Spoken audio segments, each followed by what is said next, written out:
जज Frank Caprio की अदालत में एक औरत पेश हुई और उसने आते साथ ही जज से बदतमीजी करना शुरू कर दी। उस औरत का कहना था कि मैं फाइन पे नहीं करूंगी, जो करना है कर लो।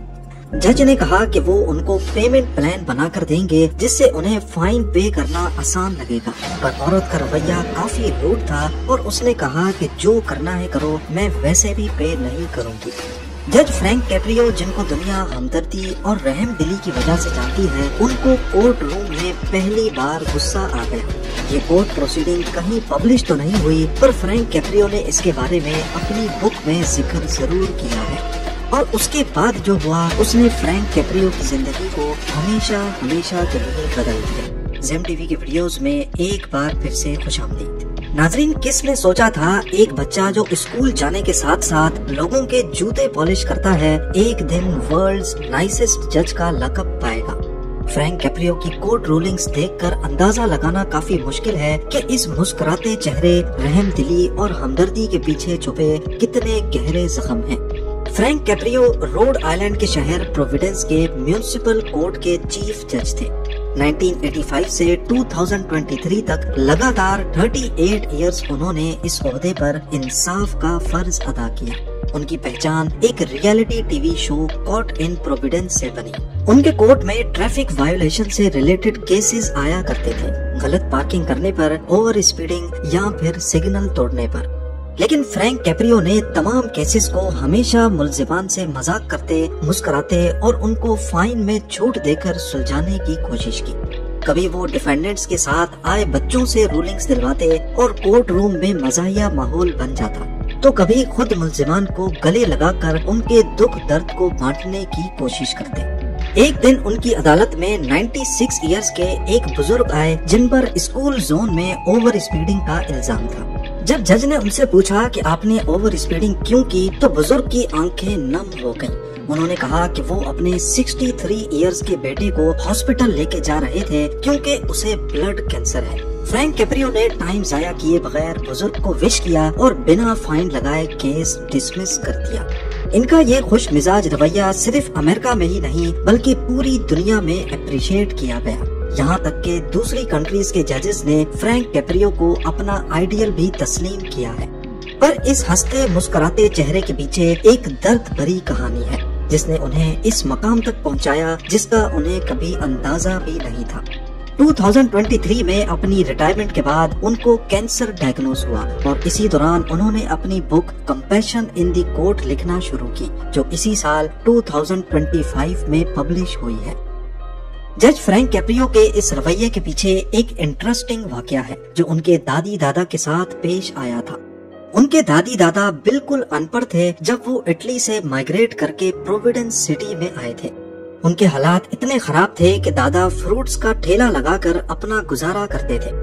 एक दिन वो अपने दोस्तों के साथ पीकर शोर शराबा कर बैठे और पुलिस ने पकड़ लिया। फ्रैंक कैप्रियो की दादी पड़ोस से पैसे उधार लेकर कोर्ट गई और अपने हस्बैंड को छुड़ाने के लिए सबके सामने जज को पैसे ऑफर कर दिए, वो भी इशारों और टूटी फूटी इंग्लिश में। उस वक्त उनके साथ उनका छोटा बेटा टप मौजूद था जिसको थोड़ी बहुत इंग्लिश आती थी। जज ने टप को अपने पास बुलाया और कहा कि अपने अम्मी अब्बू को घर ले जाओ, उन्हें रिहा कर दिया गया है।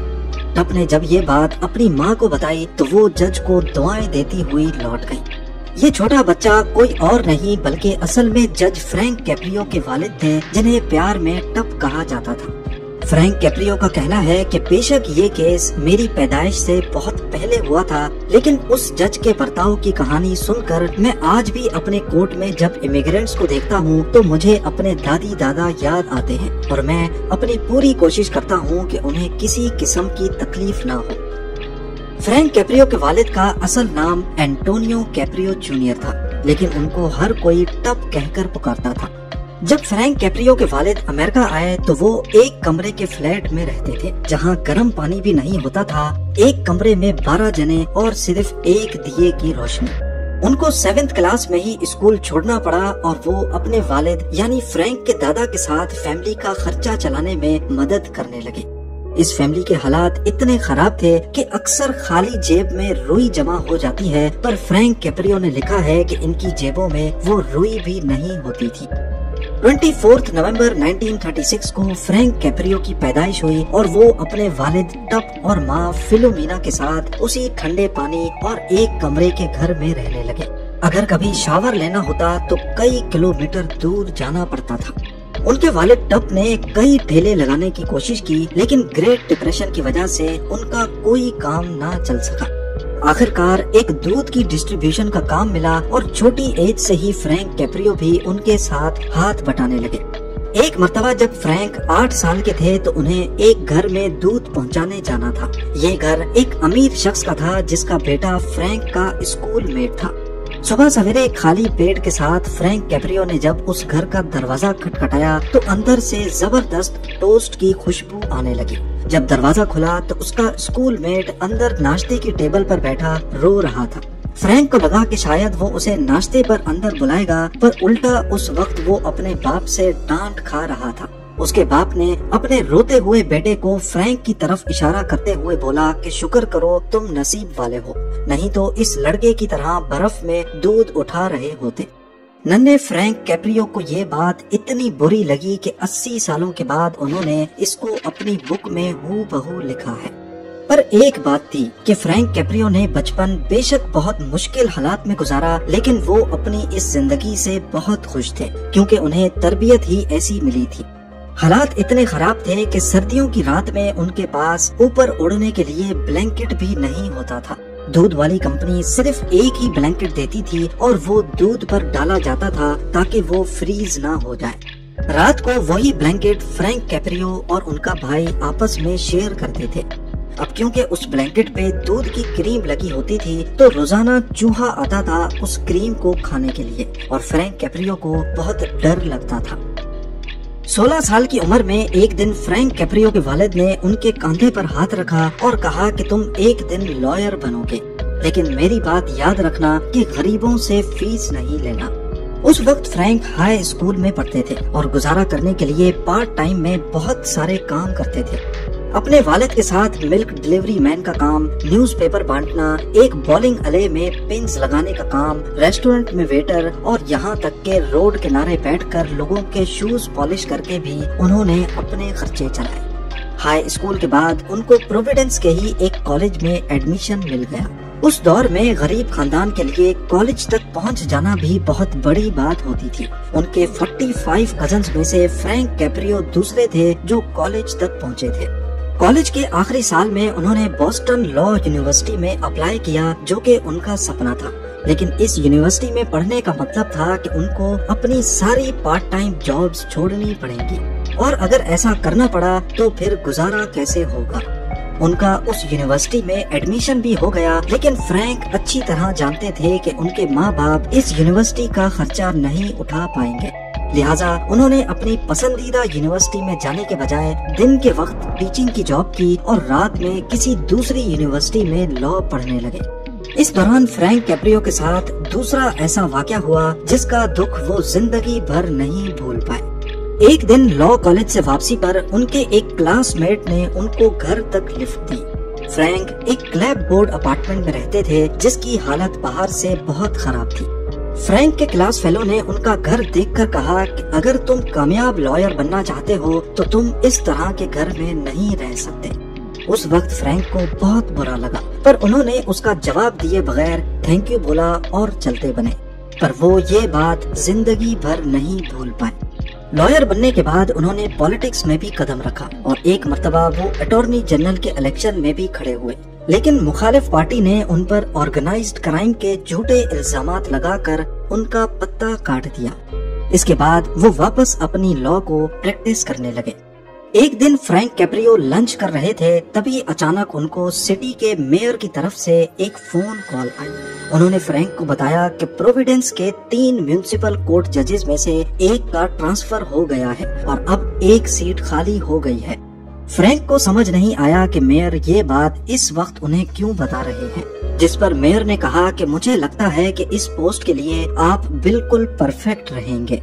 फ्रैंक ने इससे ज्यादा खुशी का लम्हा पहले कभी नहीं देखा था। ये सिर्फ फ्रैंक के लिए ही नहीं बल्कि उनके माँ बाप दोनों के लिए एक प्राउड मोमेंट था। فرینک کیپریو ریسلنگ کے چیمپئن بھی رہ چکے تھے اور جب بھی ان کا میچ ہوتا تو ان کے والد ٹپ ہمیشہ ان کا میچ دیکھنے موجود ہوتے تھے۔ ایسے ہی جب فرینک جج بنے تو پہلے دن ان کی کورٹ پروسیڈنگز دیکھنے کے لیے بھی ٹپ وہاں موجود تھے۔ پہلا کیس ایک عورت کا تھا جس کے ذمے کئی $100 کے پارکنگ ٹکٹس تھے۔ اس نے آتے ساتھ ہی جج فرینک کیپریو سے بدتمیزی کرنا شروع کر دی۔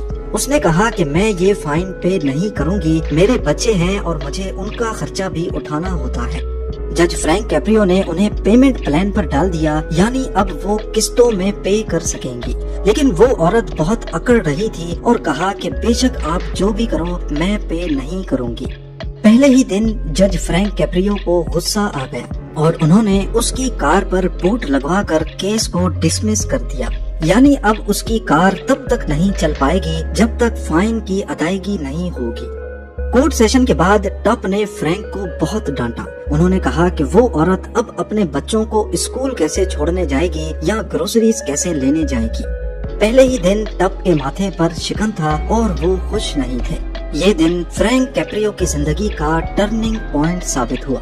اس کے بعد انہوں نے فیصلہ کیا کہ اگر کسی بھی ڈیفینڈنٹ کے خلاف فیصلہ دینا ہوگا تو پہلے یہ جانیں گے کہ اس فیصلے سے ان کی فیملیز پر کیا اثر پڑے گا۔ ان کا کہنا تھا کہ باپ کی اس ڈانٹ نے انہیں وہ سکھایا جو وہ 5 سال لاء کالج میں بھی نہیں سیکھ پائے۔ اس کے بعد جج فرینک کیپریو نے ڈونیشنز کا فنڈ بنایا جس کو اپنی ماں کا نام دیا فلومینا فنڈ۔ اس فنڈ سے ان ضرورت مندوں کی مدد کی جاتی جو فائنز پے نہیں کر سکتے تھے۔ جج فرینک کیپریو کی شہرت کاٹ ان پروویڈنس نامی ایک ٹی وی پروگرام بنا۔ اس کے پیچھے کی کہانی یہ ہے کہ جج کے بھائی جو کو ویڈیو شوٹ کرنے کا بہت شوق تھا۔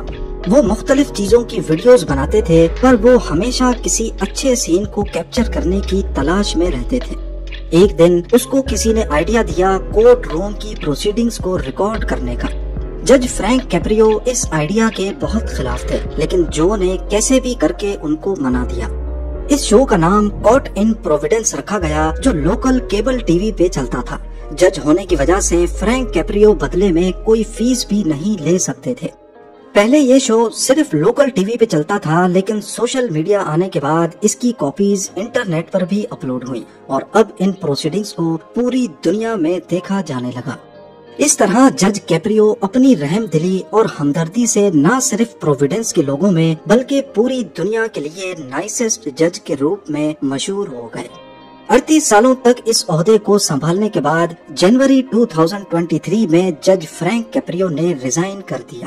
اس کے کچھ مہینوں کے بعد انہوں نے دنیا کو بتایا کہ وہ کینسر جیسی بیماری سے فائٹ بیک کر رہے ہیں۔ 20 اگست 2025 کو انہیں ہاسپٹل بیڈ پہ دیکھا گیا اور ویڈیو میں وہ اپنے فینز سے دعاؤں کی اپیل کرتے دیکھے گئے۔ اس کے اگلے دن 21 اگست 2025 کو وہ اس دنیا سے ہمیشہ کے لیے چلے گئے۔ اپنے پیچھے انہوں نے کورٹ روم کی وہ یادیں چھوڑی ہیں جن سے ہمیں ہمدردی، مہربانی اور انصاف کے ساتھ ساتھ غصے پر قابو پانے کا سبق ملتا ہے۔